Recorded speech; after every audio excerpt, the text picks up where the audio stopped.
For my project, I did the effect of salinity on the feeding habits of blue crab, Calanectis sapidus.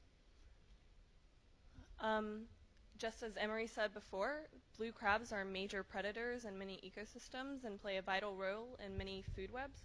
They are also a large part of the seafood industry here in the Gulf and around in the U.S. and other places.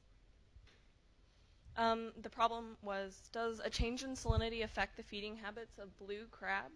My hypothesis was, as the salinity is decreased by 5 parts per thousand, the blue crab will eat half as many periwinkle snails. My method. To begin, I took a 38-liter tank filled with seawater and placed a male blue crab in the tank, feeding the crab 5 periwinkle snails per trial. To affect the salinity, I replaced 1,500 milliliters of the tank's water with 1,500 milliliters of tap water for each trial, and checking in every 5 minutes to see if the crab had eaten the snail. For 30 minutes, I counted to see how many snails the crab ate. For trial 1, which was my controlled trial that had the regular seawater, the salinity was 18.05 parts per thousand. Trial 2, and it decreased so on and so forth by about 1 part per thousand.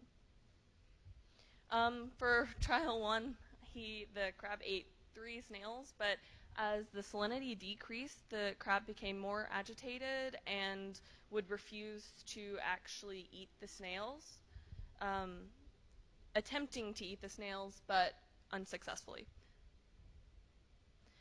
So, summary, as the salinity decreased, the crab became more agitated and did not eat any of the periwinkle snails, as I said.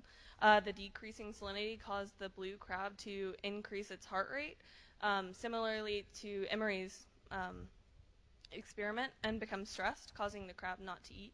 And while the data doesn't exactly coincide with my hypothesis, the overall data did suggest that the decrease in salinity affected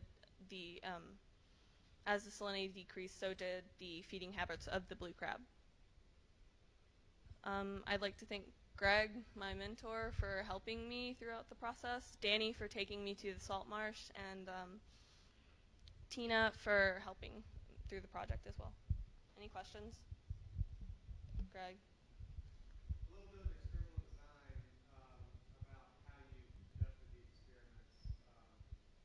Give the people in the audience a little bit of an idea of why we have to do certain things to be able to get them to keep the snails in and that sort of thing. So in order to keep the snails in the tank and from crawling out of the tank, I had to tether the snails using string and super glue, and then I would color code each string and measure the snail in order to make sure that there wasn't another variable in my experiment to make sure that the crab wasn't just eating certain sizes of the snails. That wasn't happening. And then I would tie the snails to the air stone of the tank and watch the crab eat for 30 minutes. And each trial was a day apart, and I would start the trial at around 3 o'clock.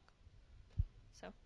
Did you notice a size difference when it ate 3 out of the first batch? It ate a range of 8. I think one of the snails was 18 millimeters, another was 16, and another was 14, I think.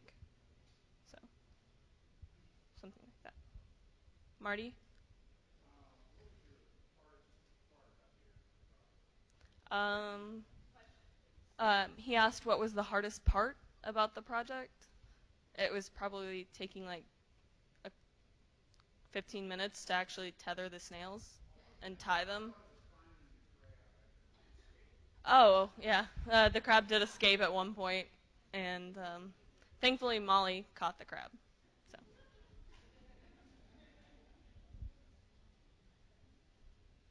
Thank you.